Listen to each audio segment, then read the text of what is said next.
It's Wednesday, the 17th of November, 2021. Today's Day Weather Podcast brought to you by Chug Water Chili. Now's the time to get your Christmas shopping done. Go to chugwaterchili.com. That's chugwaterchili.com. This week, the holiday discount is 33% off of Chug Water Chili t-shirts, hats, aprons, and more. Cook in style at chugwaterchili.com. Chilly, breezy conditions today. It is going to be brisk and colder. Today and tonight will be one of the colder 24-hour periods we've had this month. It'll be very cold tonight. There will be a lot of teens. Higher mountain valleys tonight will be in the single digits.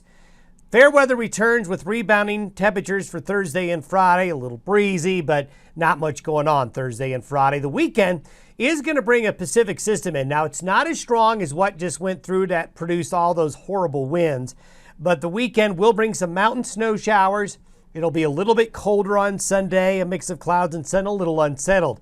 We think Monday and Tuesday will be pretty much uneventful. So I think for the start of Thanksgiving week, not looking bad. But once we get beyond Tuesday of next week, full of question marks, we again have a weather pattern that is clear as mud once we get beyond Tuesday of next week. Today's satellite photo shows clearing skies across the western United States here. Behind the low, you can still see that swirl up here in south central areas of Canada. And here's basically the frontal system that blew through yesterday afternoon and evening, bringing those just awful winds. Look at these wind gusts across portions of Wyoming with the cold front as it moved on through. Around north central Wyoming, near Buffalo and Story, look at that 92 mile per hour wind there.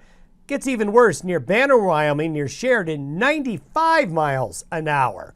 So you may thought it was windy in your neck of the woods yesterday, and it was. It was windy for everybody, but by far, the north central and northwestern areas of Wyoming, like near Cody here, had by far the worst of the winds. And this is what it looked like on a lot of the interstates in Wyoming yesterday. This was I-25 just after 1 o'clock yesterday afternoon. Looked like this along sections of Interstate 90 as well with blowovers. Lenticular clouds abound. When you see these lenticular clouds, you just know that there's a lot of wind aloft, and if conditions are right, like what we saw yesterday, those strong winds that form those lenticular clouds can get closer to the ground and cause those high wind gusts. As we go through the weather charts today, there's the low in south central areas of Canada heading into western Ontario. The cold front that came in behind it, and the cold northwest flow aloft. That's why it's going to be chilly today. But there's a little high pressure ridge, a little one, that's going to migrate eastward, and that's what's going to bring fair weather for Thursday and Friday. Now, by Friday night and Saturday, notice there's a little wave. It's not terribly strong, but there's a little wave coming on through along with northwest winds. So as we get into Friday night and Saturday, we'll see the return of some snow, especially in the western mountains of Wyoming and Idaho and Montana and the Pacific Northwest, around Jackson Hole, in the Tetons, into Yellowstone. There'll be a bit of snow Friday night and Saturday with some snow showers spreading eastward. A reminder, when we go back and forth, as I showed you this graphic yesterday, when we just went through that high wind event, this is one reason. I hate to say this, and no one's going to want to hear it, but when we're in La Nina Phase 1 here with the jet stream, you're going to have a lot of wind. And I'm afraid the high wind event that we saw yesterday will repeat several times this winter. La Nina winters are windier, if you can believe it. They are, and you tend to have these really extreme high wind events. Moisture does stream in with this weekend system. This is through Saturday afternoon. You can see that there's going to be a little bit of snow in the mountains of Utah, Colorado, Wyoming, Montana, back into the Pacific Northwest and central Northern California with that strong jet stream wind flow onshore, pushing moisture into the northern Rockies, remaining dry along and south of I-70 and into the desert southwest. This is what snow looks like. So a little bit, not a lot, a little more snow will fall in the mountains by the weekend. Now, going out further, wanted to show you, like I did yesterday, the differences in the computer modeling. This is why we have very, very low confidence in the forecast for Thanksgiving week. We're hoping things get a little more clear tomorrow and Friday, but this is the European model for Wednesday morning. It shows a trough, not a terribly strong one, but a trough moving through the day before Thanksgiving. This would bring some rain and snow showers and colder weather, but nothing extraordinary. This is the Canadian model, which has a deeper low near Salt Lake. This would be a much bigger weather maker Wednesday into Thursday as compared to this. So there's the European models, there's the Canadian model, and then this is the U.S. model. Now the U.S. model and the European model are somewhat similar in terms of scale. So you'd say 2 out of 3 of the models are weaker with the storm. However, this solution could work out as well.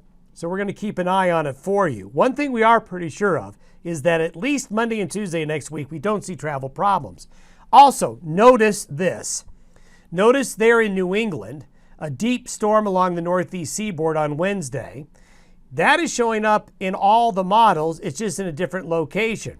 There it is on the Canadian, and there it is on the European. I show you this because if we have a major winter storm in the northeastern United States around Wednesday and into Thursday of next week, we all know what that can do to airport schedules and flight schedules and delays and all those things if those metro areas of the Northeast are impacted by a winter storm during Thanksgiving week. So that is something else to keep an eye on if you're going to be getting on a plane for Thanksgiving. So as we go and take a look at the snowfall forecast over the next 10 days, we continue to see snow piling up in the northern hemisphere. Mainly, most of it is along and north of the U.S.-Canadian border. We're seeing pushes further south of that colder air coming on in. As you can see a little bit all the way down into Texas, all the way down into the southern Appalachians as well. But the bulk of the snow, at least for a little bit longer, staying north of the border. A quick La Nina update. It remains robust and getting stronger. It covers a large part of the Pacific, and the cold pool remains robust and sturdy in the Gulf of Alaska and across the northeastern Pacific. The latest update that just came out on probabilities for La Nina and El Nino. Here we are right here as we go into December, January, and February. We've got a better than 90% chance of La Nina. Just assume that as we go into the next 4 to 5 months or so, we continue to get till we get to the end of winter here, where we do see a decreasing La Nina trend, and then go back to a neutral possible El Nino or weak El Nino situation developing late spring and early summer. So there hasn't been any change in the trends. We continue to be in a moderately strong La Nina through the next 3 or 4 months, and after that, we're hoping it fades. Thanks for listening and watching the Day Weather Podcast. Have a great Wednesday.